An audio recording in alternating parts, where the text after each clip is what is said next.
Jackie, aka Jax, aka Socially Anxious Dragon, and what you are about to hear is my live recording that I did this past Saturday for episode 10, Act 2, Part 5, which is the final part of Act 2. I left a lot of it in. Whenever I do live stuff, I like to keep it pretty organic, and I don't like to take a whole lot of it out, even though I totally have the ability to edit more. And this is not my excuse to just be lazy and not edit more out, I promise. I'm about to explain that it's been a mess. It's my first live recording. The only things I've taken out are like the big pauses, because in the live recording you were actually looking at the images, and I also took out the sound from like the videos and stuff. Anyway, I'm going to try to keep this short because there's already going to be another introduction after this one that I kept in from my live recording because I'm ridiculous and I guess I want 2 introductions. I don't know. Anyway, let's get into it. This is the start of my live recording of Act 2, Part 5. This is my first time live recording. Sorry about the mess. But I thought it would be fun if I did a live recording while reading my next Homestuck update. We are on Part 5 of Act 2. I just kind of cut up the parts as I would. Hopefully I will finish it this time because I've been on Act 2 for way too long. I'm excited to continue on and maybe eventually get to the trolls. So, without further ado, let's start. Dave, be the other guy. You are now the other guy. John, take dowels and sheets from bed and make a tent. This is so much fun. A huge waste of time, yes, but so much fun. Carve a totem of the punched pogo card. You put the punched card containing the pogo ride in the slot and carve a totem from one of the Cruxite dowels. Repeat process with other cards and dowels. You use the card containing the code for the hammer as well as the one with the random code you punched over the shaving cream card for the hell of it. You carve the respective totems for the cards. Do the same with a Captchalogue card. You make a totem for the Captchalogue card.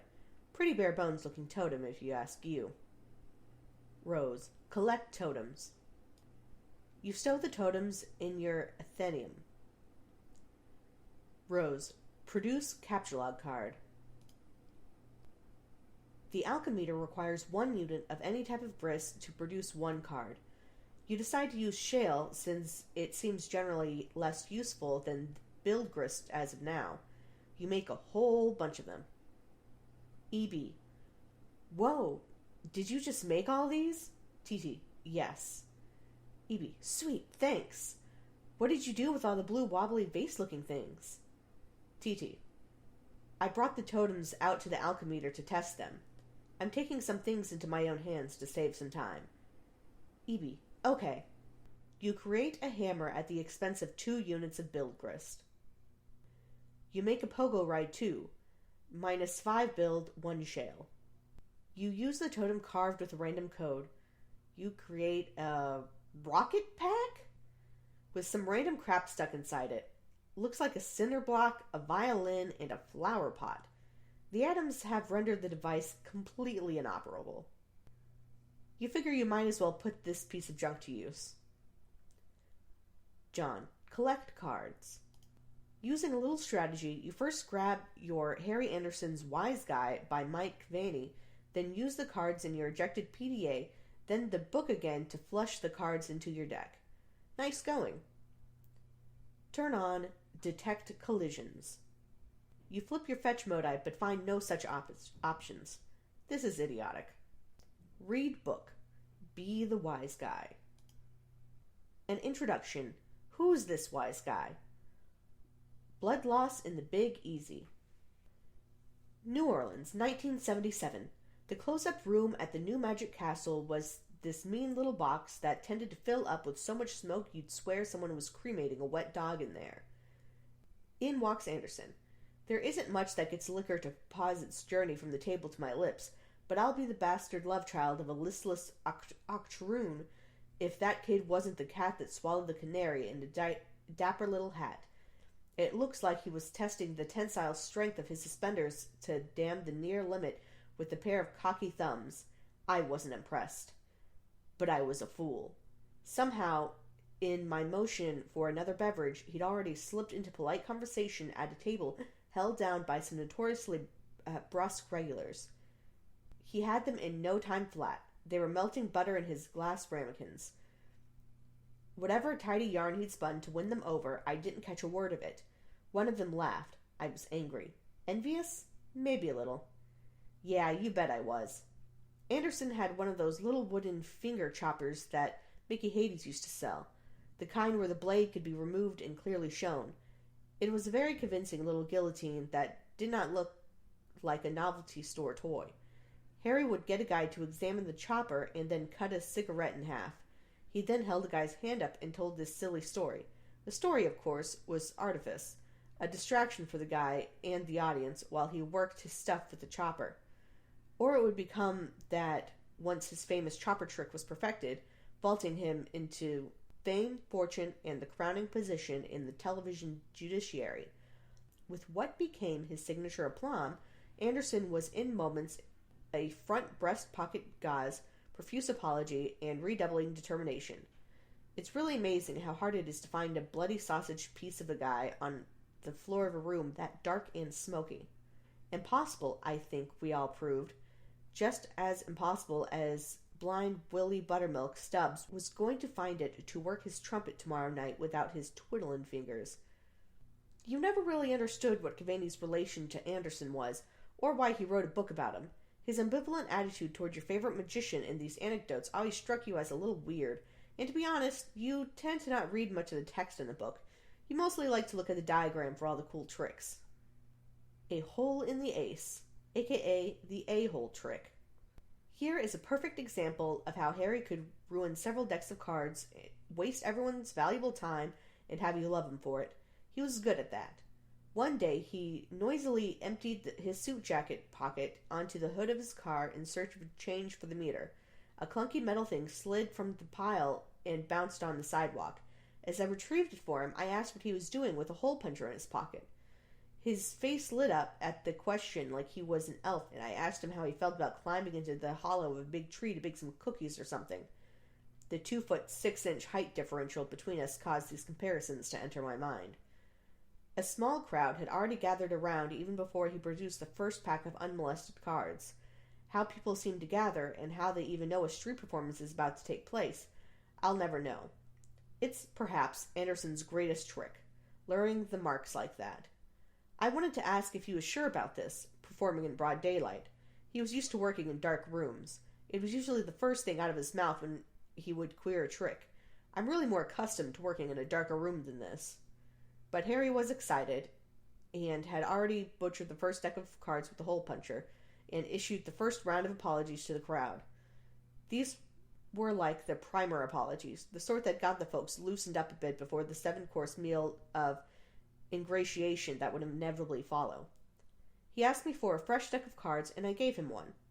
The principle behind the trick, in theory, as he explained to me later, was to punch holes in what appeared to be one card, but was in fact 2 or more together, hence the difficulty he often had in squeezing the puncher with his little elfish hands, then using some coy maneuvers with his thumb, temporarily concealing the hole while he slid the card beneath it with his palm. The hole would seem to disappear, or move to another part of the card. Oh yeah, that's right.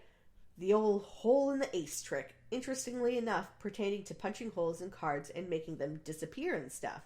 Your hands were never really strong enough to make this one work all that well either. But actually, this gives you an idea. You overlap 2 of the punched cards. They mask each other's hole patterns. Put both cards in totem lathe. You carve another totem using the new combined hole pattern. Take it to the alchemister. Oh man, looks like Rose made like a million hammers for some reason. Get all the shit out of the way. You're about to make something sweet. You got the pogo hammer. Practice with new weapon. TT. What did you do? EB. I combined the cards in the lathe thing and made this. It is so sweet, man. Look at me go. TT. I see. That was a really good idea, John. Nice work. EB. Thanks. I got the idea from Harry Anderson. TT. Who? EB. You know the show Night Court? TT. No. EB. Oh. Well, bottom line is, he's awesome. That's really all there is to say on the matter. Attack the nearest imp to test Pogo Hammer's strength. You get a vicious rhythmic bouncing combo going and easily slay the imp in one blow. You and the Pogo Ride are catapulted sky high in the process. Sweet catch. Rose. Pester John. EB. Hey, that was a pretty, nice, TT. Sweet catch? EB. Save. Oh yeah, that. This is pretty comfy. Why don't you just, carry the bed around with me on it? Up to the gate up there. TT. I can't interact with you directly, or anything that you are touching, if it will result in moving you. See? EB. Oh. Lame. TT. The game probably regards that as a kind of cheating. In a way, thieving you of your free will as an adventurer, and the need to advance by your own skill and ingenuity. The server player is just a facilitator. EB. Well, okay. All that scurrying around kind of wore me out. I think I'm going to rest here for a bit. Rose, can you keep the imps at bay? Drop some stuff on them if they sneak too close? TT. No, you should pick up your hammer and defend yourself. EB. What? Come on. TT. I have no idea what the hell Dave is up to, or if he's any close to recovering the game.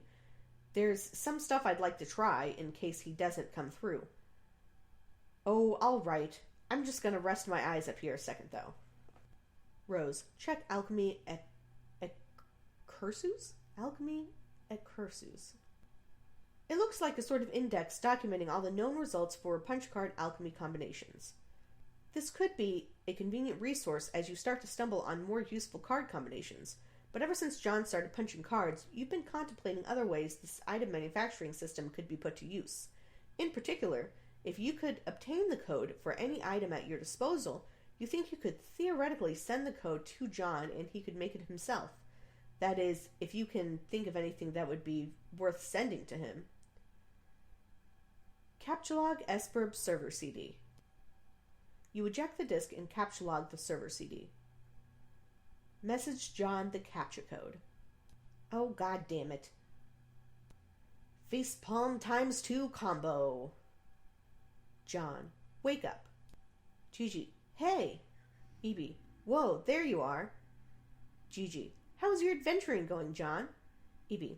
It's okay. I am making some progress, and Rose finally connected again, so she is helping me now. Gigi. That's good. EB.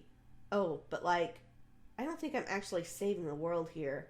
I don't know what I'm really accomplishing, but I guess it's not that. Gigi. Well, I think whatever it is, it must be pretty important. Don't lose hope, John. I think it will all turn out for the best if you stay positive. Just keep listening to your grandmother's advice. EB. Yeah, you're probably right. But, I don't think I mentioned Nana to you, did I? Gigi. Oh, I don't know. Didn't you? EB. I don't know. Maybe you talked to Rose or Dave about it or something. Gigi. Yeah, maybe that was it. EB. They're really weird when they talk to me about you. They're always trying to convince me you have some spooky powers, but I'm always like, no, she seems like a pretty regular girl to me. Gigi. EB. But then when I think back, maybe there are times when it seems like you know some things? Maybe you know more about a thing than you are telling me? I don't know. Gigi. Oh, well, John, I want to explain lots of things to you. Some things that I know. I'm just waiting. EB. Waiting for what? Gigi. Oh, John, I forgot. I was messaging you about that meteor that fell near my house. EB, oh yeah, whatever happened with that? Gigi, oh boy, well, it turns out I was confused about it. Really confused. See, I guess I fell asleep for a while and lost track of time. That happens. EB, yeah, I know, tell me about it. Maybe you should, wear an alarm clock or something. So what was the deal with that meteor? Gigi, well, it's hard to explain. But I know what it is now, and I now know everything's going to be okay. EB, so what was it? Or is this just another thing that you're waiting to tell me? Gigi, oh gosh, John, I really want to tell you all this stuff. But I can't yet. I really think you need to wake up first. EB, huh? Gigi, well, okay, not literally. Well, okay, maybe kinda literally. EB, stop being so confusing. Gigi, LOL. Anyway, I think it's time for you to go, John. I think you have some company. Gardenostic GG ceased pestering ectobiologist EB at question marks? John, quickly grab the pogo hammer. You stick the pogo hammer back in your strife specibus and get ready to kill some more of those pesky little... Huh? What's that? Tentacle therapist TT ceased pestering ectobiologist EB at question marks? EB, Rose, why aren't you dropping something on that thing? Oh no. Be the imp. You be the imp and quickly abscond the fuck out of there. This is what weaker adversaries do whenever things get too hot to handle, which is frequently. Prepare for a boss battle. You stop being the imp because that was stupid, and scurry over to your magic chest that you suddenly remembered was on the roof. There are some things in here that would be good to stock up on for a major battle, but it looks like someone has plundered your chest. This is so outrageous. You are being ambushed. There isn't much room to maneuver on this sloping roof. Maybe you should consider making your way to higher ground. Ascend to the highest point of the house.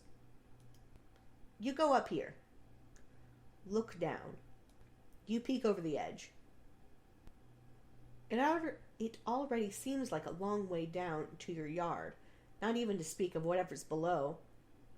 Hey, weren't your tricky handcuffs dangling from that branch earlier?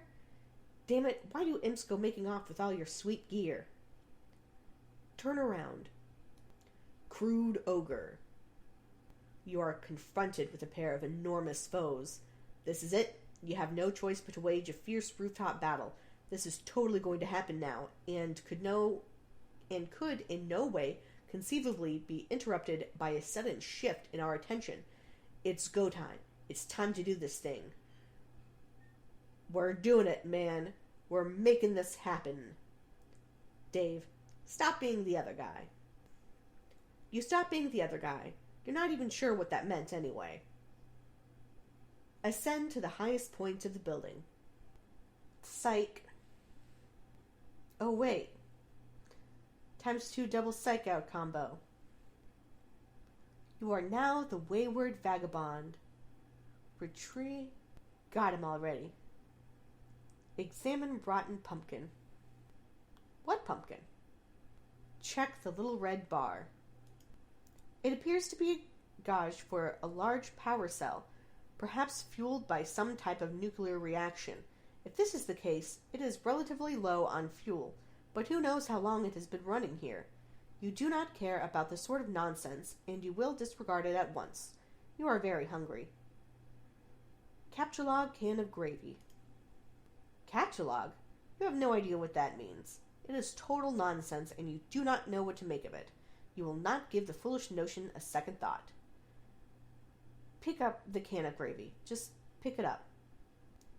You just pick it up. You are now holding the can of gravy. Use sharp teeth to poke a hole in the lid of the can. Your teeth are useless for the task. They are blunt like that of livestock, presumably suitable for making up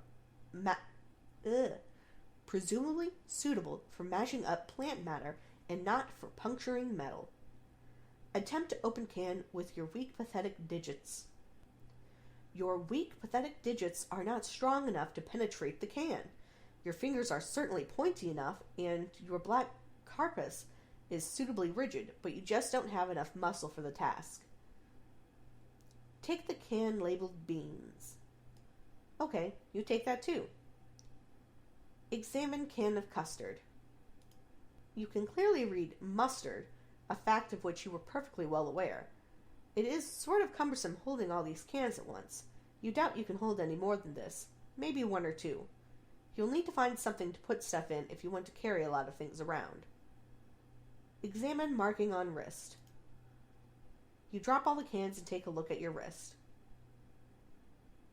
It is a sort of specialized barcode pattern. This brings back unpleasant memories, and you would prefer not to dwell on it. Examine the small potted plant. What plant? Check book on human etiquette. It appears half the pages of this book have been eaten. The daunting volume is considerably lighter than it once was. Sustenance. Intermediary. This is the key. Consumption. You are somewhat skeptical about the nutritional value contained by these pages. However, of the practical wisdom they contain, there can be little doubt. You have learned so much. Clear out all the cans inside the purple machine.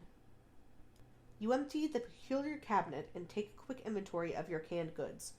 You have beans, mustard, gravy, bread, shrimp, asparagus, cheese, rice, corn, peas, flour, chestnuts, mayo, ham, potatoes, and squash.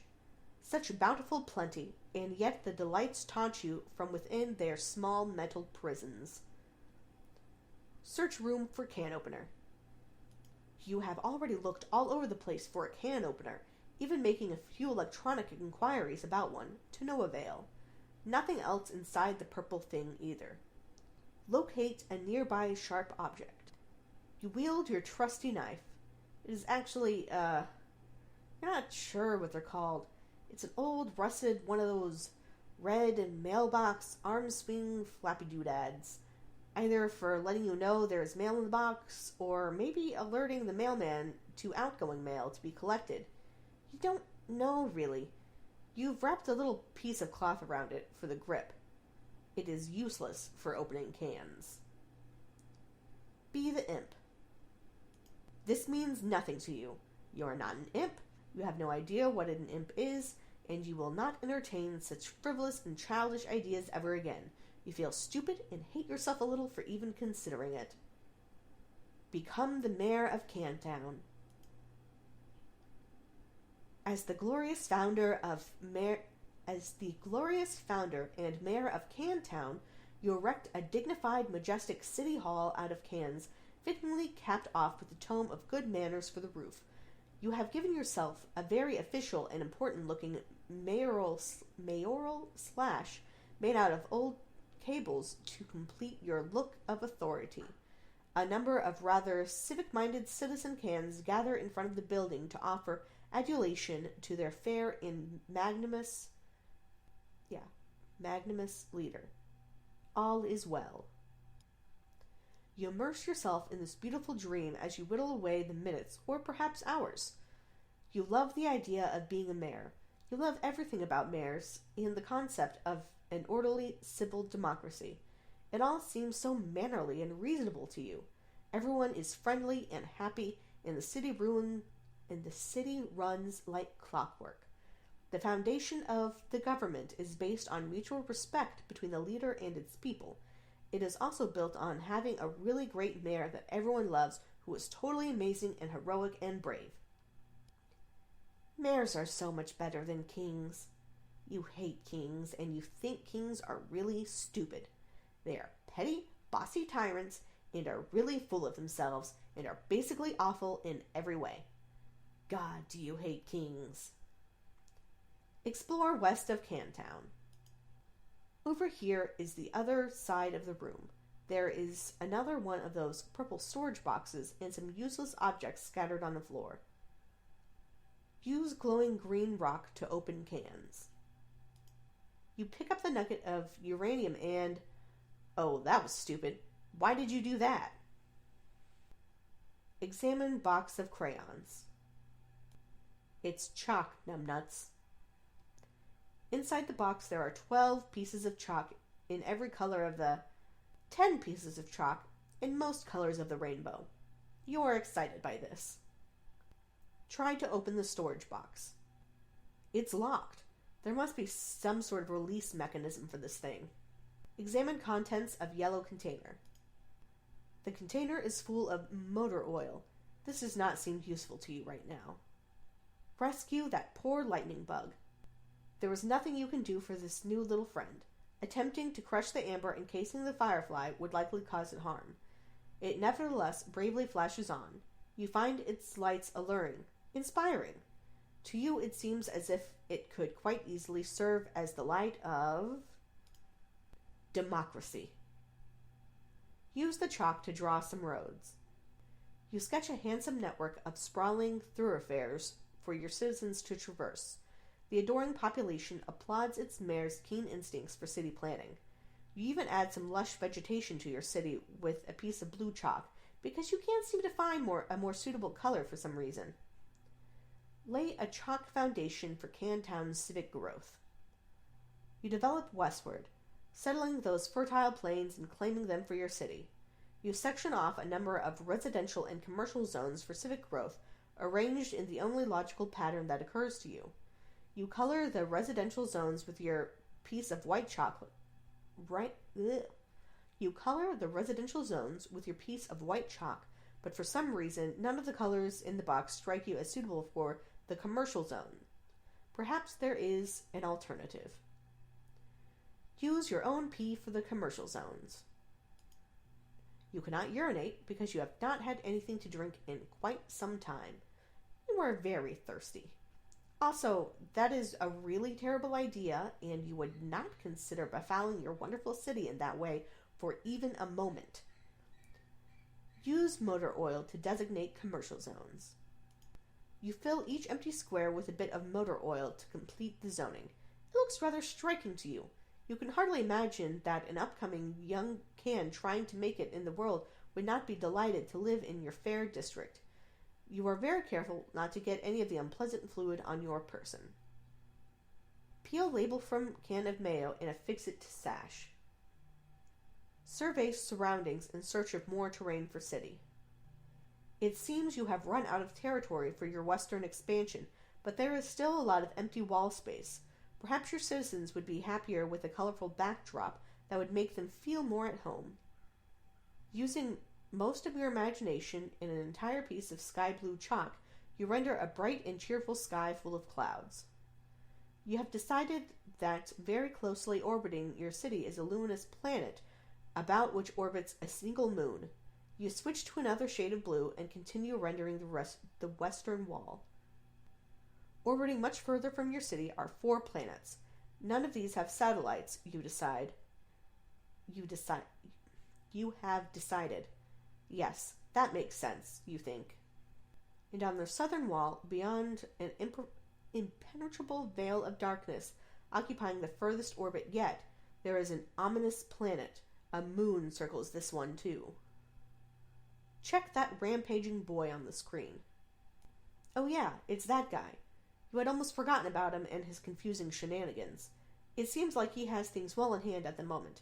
He does not appear to need your help, and you have already concluded that he cannot help you, at least for the time being. Turn on the other 3 screens. You have no idea how to turn these on. There is no mouse for this weird quadra-monitored computer. It can only be operated through text commands from its keyboard. Perhaps there's a special key or command which will allow you to switch to another monitor? Press Tab. Consume several cans. You free the heavenly brown elixir from the jewels of pink carpus and imbibe like the wind. It is so sweet and sugary. You wonder how so much sugar can fit in one can. Whatever mighty wizard concocted this potion is truly deserving of your fear and respect. Welcome the rest into the city. The Tabs are naturalized as loyal new citizens of Cantown. All cans are welcome and equal in your city, regardless of can content and whether empty or full. It's not like emptying a can kills it or anything. They are just cans after all. Hit escape. Feeling refreshed and heavily caffeinated, you go back to work on the big computer. You hit escape, which seems to minimize the action window thingy and reveals a history of all the commands you've entered. You use the arrow key to scroll up a bit. You can't believe how much you've already typed into this stupid contraption. What a waste of time. Home, view, switch 2, switch 3, switch 4, switch 1, escape, lock room 3, pass, view, reboot. You scroll all the way up to your first command. It looks like there are more commands above it. Perhaps someone was entering commands on this thing before you? Maybe someone was entering commands on this thing before you? There aren't many more. At the top of this list appears to be the very first command. Type switch 2. You activate screen 2. The signal is garbled, and you have no idea what you're looking at. Some sort of filthy beggar pleading for help? No one is around, and nothing is happening. You seem to be locked out of any sort of interaction with whatever's happening on this monitor. Type switch 3. It's another one of these rapscallions. This monitor is locked too. You can't tell him what to do, not that you really want to, since it just looks like more confusing nonsense to you. You consider switching to screen 4, but decide against it. You have a feeling that whatever's there will just confuse you even more, and you don't even really care all that much anyway. Type home. All 4 screens activate. Together they display a countdown, starting at 4 hours and 13 minutes. Type reboot. You can't! Nothing is working anymore. The timer seems to have disabled the keyboard. Be the mayor. Enough of this nonsense. You are an important mayor, and this absurd contraption has wasted enough of your time. You've got a city to govern with a carpist fist, which is to say, firm, yet polished, and supple as the situation demands. Anyway, this will help you kill some time while you wait for that clock to count down. Create employment opportunities for the citizen cans. You temporarily dismantle City Hall to free up all of the can power available to create a vigilant town militia. You divide them into 2 groups, marking them with distinct teams and ranks using the piece of white chalk and the motor oil. You then organize them into phalanx across the court side, preparing for a stiff training regimen. When you are through with them, your forces will be a well-oiled machine. Chalk another one up to bold leadership. Lead your men to victory. You waste more than 4 hours on this tomfoolery. Mourn the loss of Citizen Tab. Your caffeinated jittering must have agitated all the little bubbles curiously hidden in the liquid, creating too much pressure in the can. You speculate this is why it exploded as you nervously eye the timer.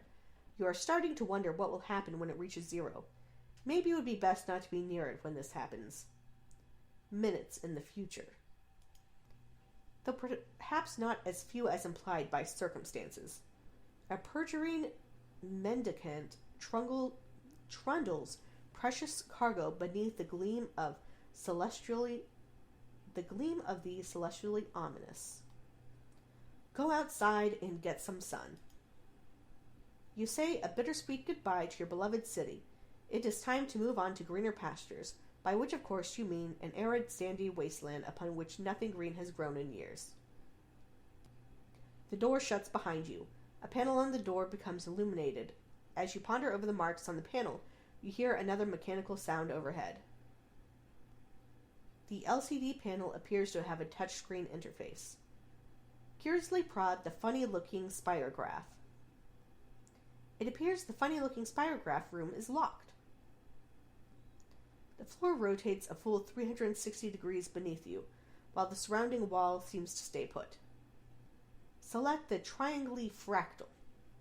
The triangle-y fractal room does not appear to be locked. The floor turns 120 degrees and the door opens. You go through the door to find another room. It's the same size as the other one you just wasted all that time in, while the clock was ticking down to something which may or may not be your doom. Perhaps there is something in here that will help you escape.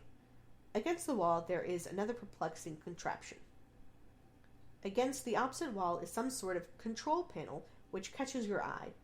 It has 2 large screens, but only one appears to be active. There are fields for numbers which appear to be modifiable with the dials to the right. Some numbers are already supplied by default, perhaps entered by the previous user. There are a few buttons below, the largest one bearing the symbol marking this room. It also looks like there is a meter stick propped up there for some reason. Attach your trusty knife to the meter stick. You immediately craft a measuring spear through possibly the most advanced form of alchemy employed thus far. It is obviously the most important thing to do first. Obviously. Or it would obviously be the most important thing if you had remembered to bring your trusty knife. You feel so insecure without your trusty knife, it makes you want to slit your wrists, or at the very least, flog your carapace with some sort of measuring apparatus. Look at the other wall. You examine the perplexing contraption across the room. You, of course, have no idea what it could possibly do. You adopt the only obvious course of action, which is to poke and prod it with your handy ruler. You are quite sure this is what science is all about. Press the triangle pattern. You go back to the control panel, which obviously controls that gizmo, and you push the big blue button, which is probably the most obvious thing to push. Appearify. You appearify a pumpkin. Examine pumpkin. It seems this mysterious gourd was transported, appearified, from a specific time and location somewhere on this planet you are on. You wonder if the machine, a purifier, will take any object that exists at whatever time and location you supply. There is a symbol carved on the pumpkin. You don't know what it means, and you doubt it will ever prove to be relevant in any way. Devour pumpkin. You consider dining on the ripe flesh of the plump vegetable, but your curiosity about the purifier gets the better of you. You try to sneak a nibble from the pumpkin nonetheless. Inspect green buttons. You first examine the attractive green buttons. The icon for the one on the left is the house shape you've seen plenty of times before. The right one on closer inspection appears to be the map for this underground facility, with an X marking its center. Press green button on right. You push the button. All of the numbers change. Perhaps these are coordinates for the location of the center of the facility, along with the local date and time? If this is the case, it would make a most useful reference point for your current bearings. Fiddle with the dials. One way to find out would be to attempt to purify something from this facility. It should be easy to zero in on the location relative to the center, because you have an uncanny knack for tracking precise distances you have already traversed, in whatever units you choose. Your handy ruler gives you a good clue as to the basic unit of human measurement. You will go with that. Purify your trusty knife. You nudge the coordinates very slightly and bump up the elevation by 0.5 human measurement units. You make sure to keep the time approximately what it was to begin with. You purify your trusty knife. Purify Cantown. You nudge the numbers a bit more to purify a bunch of cans. This is so much more efficient than walking back to the other room to get them. You are to believe that time is at a premium after all. Purify the pumpkin. Does that machine look like a purifier to you? Honestly, the idea that an purifier could both purify and purify things is so laughably ridiculous, you would wish someone would purify your brain and repurify it with the brain that is more smart and less dumb. Use trusty knife to carve spook schema in pumpkin. What the hell are you talking about? That idea makes no sense at all, and is basically meaningless. Trying to use that mushy stuff in your gourd next time. Instead, you just carve off the top, exposing a decadent cache of gorgeous seed-laden ambrosia. Needless to say, you consume all of it rather quickly, but it turns out to be too gross for us to watch. Move spirograph switch. You cannot move it. It has spirograph-shaped indentation and probably will require a special kind of key to turn it. A purify firefly out of the amber. You release your blinky new friend. You will give her a name when something suitably whimsical occurs to you. Adjust time dial to purify rotten pumpkin. You and Serenity consider new ways to waste more time with the purifier. You are assuming she is a girl? You are assuming she is a girl firefly, even though you are not really sure that fireflies can even be girls. You target the extremely tasty rotten pumpkin that was sitting in the other room hours ago. It seems the purifier cannot purify something if it will create a time paradox. A gelatinous ghost pumpkin appears and quickly dissolves into a pile of unappetizing sludge. Purify the grate over the entrance to the facility. Serenity blinks the message of urgency. You nearly forgot that while trapped in amber, she was witness to all of your tomfoolery and dilly-dallying in the other room, and knows the timer is about to expire. It is time to get the show on the road and escape. You reset the coordinates with the right green button again, and this time only adjust the elevation by approximately 10 human measurement units. Hasten to the exit post-haste.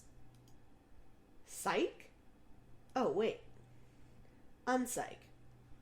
You attempt the rare and highly dangerous 5 times cliffhanger combo and fail. We are doing it, man. We are making it happen. Ascend. And now we're finally done with Act 2. Yeah, sorry for not updating more recently. That's one of the reasons I wanted to do a live, because I haven't been updating recently, so I thought it'd be a nice little extra thing. Yeah, I'll try to update more regularly. I've just been going back to school, so that's been taking up a lot of my time. I'm probably not going to do another live. This was just a special thing, because it's been so long since I updated. I'm going to edit it and have a regular post for this for Monday, so if you don't want to watch me screw up all the time and listen to me screw up all the time, you can just have that and have your intro and outro music, because I don't know how to do enough of this to add intro and outro music, if you can even do that, besides just like pulling up a file and playing it, which seems kind of silly. I don't know what I'm doing, but I have plenty of time to figure it out, which is why I don't really care about messing up that much, because Homestuck is fucking long.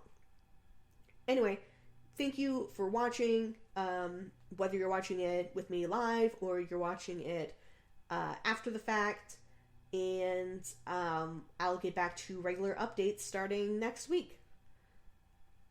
As always, thank you for listening to all my stuff. Thank you for supporting me. You can support me on Patreon at, my name on there is Socially Anxious Dragon. Spotify, not Spotify, holy crap. SoundCloud will not be updating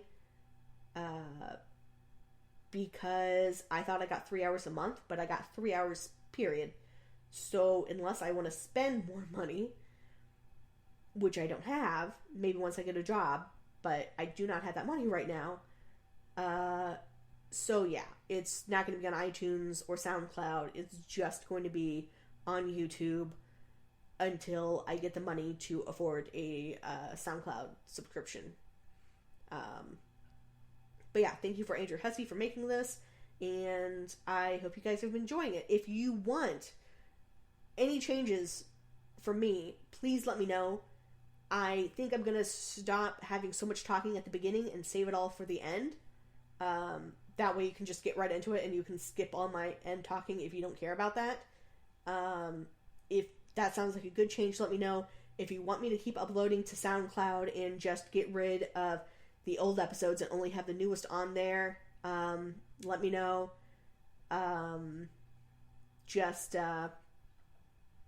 Whatever seems good to you. Also, I have a Redbubble store. It is Jack's Yaks, and I have some Homestuck designs on there, as well as some other designs that you probably don't care about as much.